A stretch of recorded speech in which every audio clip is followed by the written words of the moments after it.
Now, if you've been on some big mountain adventures on your e-bike, you will invariably have come across some stream crossings which you need to negotiate. Now, yes, I've been on a few, and maybe some of the techniques that I've employed probably aren't the best ones to use.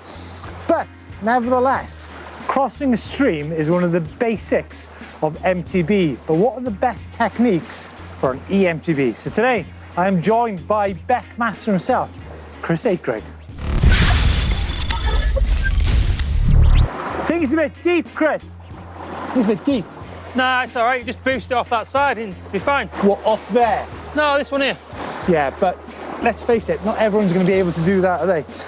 Nevertheless, the depth of the stream is fundamental to your technique of crossing it. Now, I say stream, you say beck. There's probably some other ones as well, isn't it? Creek. Yeah. Grill. Rill. Water vein. Branch. Branch, burn, syke, pow. I think there's even one called pearl.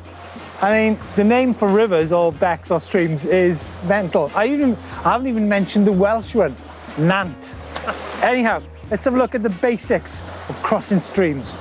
Okay, so you've come across a stream or a beck and you need to go from A to B or from B to A. So I think the first thing, because you've got a motor and electrics on your bike, you really need to check out the depth. Now, you don't really want to get above the bottom bracket. So as you can see here, this is too deep for sure. So I'm looking to the side and, well, yeah, that's not too bad.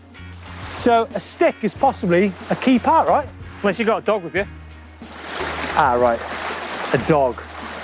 There you go. So technique number one, take a dog with you. Number two is actually line choice, I would say, Chris, wouldn't you? So you've got your depth, you can roughly see what's ahead, but even then, like, a river can be deceiving, can it? It looks, you know, what's underneath is quite difficult to interpret. Yeah, I guess line choice is like, you know, a massive thing, and especially if you haven't ridden a stream before, you definitely want to be getting off your bike and putting eyes on. You know, even if you're not going to go in the water, get your eyes on it and see what's actually in there and have a good, you know, if there's some obstacles in there, you want to be trying to get the cleanest line through. So having just said it there though, do you think sometimes it's maybe better to just carry your bike through a stream? It's not as fun though, is it? I mean, my aim when I go through a stream is not to get wet. And if you're walking through a stream, you're going to get wet. I reckon that we're going to get wet riding through this stream. I reckon you're going to get wet riding this stream. Which comes to point number 3, which is momentum. Fast, slow? I think it's all down to what the obstacles and the width. If you're going for, if it's super wide and it's shallow, I think you want to have a nice speed and like pick your way through. But I think if it's something like this width, maybe 2 bike lengths, I think if you get a good send-off, you can pretty much carry your front wheel and you're not really going to get that wet, and I think that's when you're wanting to be a bit of speed. All right, so you're going to go for wheel in the air, try and get the motor above the water and get through it? Yeah. Okay, so the width of the river, folks, is another consideration to take into account. All right, 2 bike lengths. Let's go for the Akrigg way and the Welsh way. We'll go Nant versus Beck. It's quite difficult because there's a reflection on the water. It's hard to see, but I'm going to go for the wheels in approach, and it's not very far, but I don't know. Oh, it's a bit deep actually. Crikey, so you can see I'm even slightly over the motor there. So, care needed, I think. How wet did you get? Yeah, I got a wet foot. I've actually got wet feet already. Yeah. So I've opted for the front wheel high. Oh, I like it. Oh, man, that looks great. That looks cool, actually. So I got wet feet already, and I think you have got wetter feet, Akrigg. I just look cool.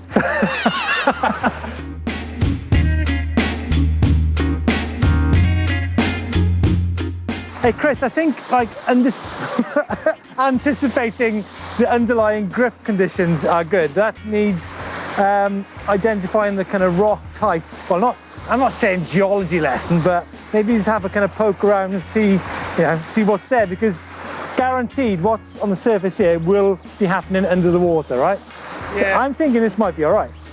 Well, that was the dry bit that you put your foot on for a start. So you want to be on the wet bit. And obviously, green normally spells danger, but not always. Yeah, good. That's a good point, you know, because this is well, it's not ideal, but I think it's runnable. So I think tip number, was it 5, 6, or 7, is understanding the grip levels that you might find when you're crossing a river, right? Yeah, definitely. Yeah. I mean, it's obviously it comes a little bit with experience, but a lot of the time, like in rivers and beds when they're green, it's normally like. It is normally quite a dangerous situation. But if it's mossy, sometimes you can be quite surprised. And obviously sometimes if you ride it more than once, it could get grippier or less grippy, depending on the surface of the stone. Yeah. But sometimes it's better just to get on your bike and have a go. Yeah. And also, I mean, we're talking about crossing streams or becks or nants or pearls or burns. But sometimes it's actually just good fun riding up streams, right?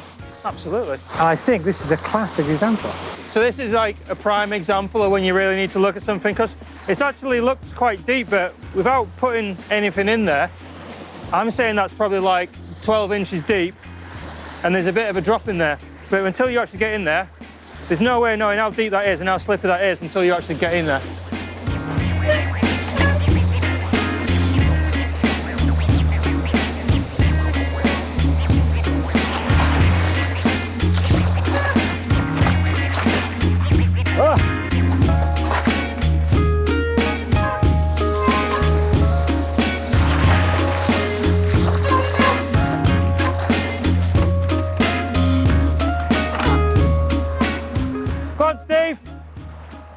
Do you know what?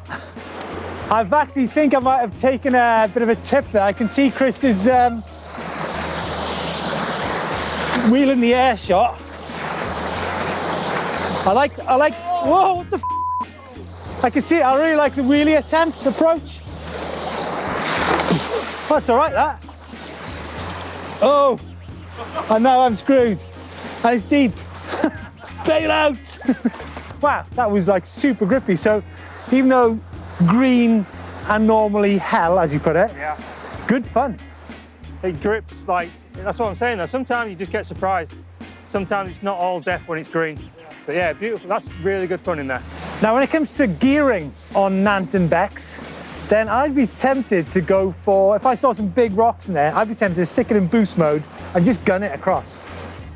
Yeah, well, I think like a lot of people might think that, but I'm always a bit more tentative. I'd like to be in middle of the range, you know, trail mode, sort of mid gear, nice light gear, so you're a bit more agile. And obviously you can like take your time and pick through things. However, I need to make this clear that Chris Akrigg can possibly put the bike on the back wheel and hop through there without any problem at all. Stream flow. Now, we're here in Yorkshire in springtime and the river's pretty low. I think a key thing to understand is that if you're crossing a stream and the water's got a bit of momentum behind it, then it's going to take away your front wheel, isn't it? Yeah, it's a lot more than you'd actually think as well. You know, it doesn't take much.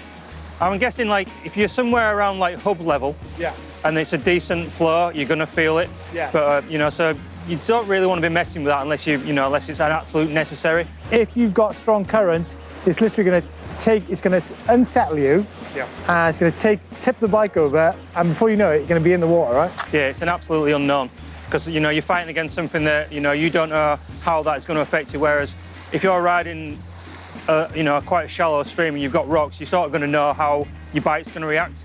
But obviously, when you take into that water, it's a complete unknown. So you don't know whether you're going to be able to control that situation. Yeah. And folks, we've been in a mellow beck in Yorkshire. There will be situations which you'll get to maybe in the Alps or in the north of Scotland where the river will be a different colour, so you can't actually see what's underneath and you can't see where the depth is. Yeah. And we will highly recommend that you be super careful in those situations, because you can actually get into a lot of bother, can you? Yeah, I mean, obviously, water's a pretty dangerous thing, so you don't want to be, you just don't want to be messing with it, do you? Yeah, I think if you're in doubt and you're on a big adventure, you need to make sure that there's a river crossing on the map that you can use as an alternative to maybe going through a ford. And you're with somebody. And you're with somebody. Good point, Chris. So, Nants and Becks and streams, folks, please be careful of them, because e-bike motors and batteries aren't particularly fond of them. So if in doubt, as Chris says, get yourself a dog to check out the water levels first. And as I said, please be careful. You sometimes do not know what's underneath. That's why I'm in here now. Just checking out the grip levels, Chris. Thank you. Whereas if you're Chris Akrigg, you can probably avoid water. Let's know your comments or any questions about crossing streams, or maybe to do with the waterproofness of your e-mountain bike. Chris, I'll leave it up to you to take it away and... oh, brilliant.